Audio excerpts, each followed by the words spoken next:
Въздушният мониторинг е част от идеята за прецизно земеделие, като услугата придобива все по-голяма популярност.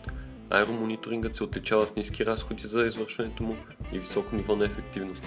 Дроновете дават на земеделските производители напълно нова възможност за обследване на техните посеви. Самият процес е автоматизиран.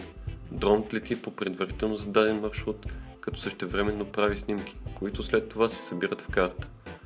Изработената карта се съхранява в облачно приложение. Достъпът до нея се осъществява бързо и лесно от всеки един компютър или през мобилно приложение.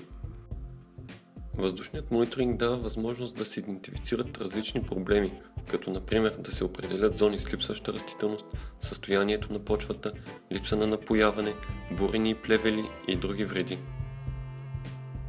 Спектралните снимки позволяват да се уловят разликите между здрави и стресирани растения, които не са видими с просто око.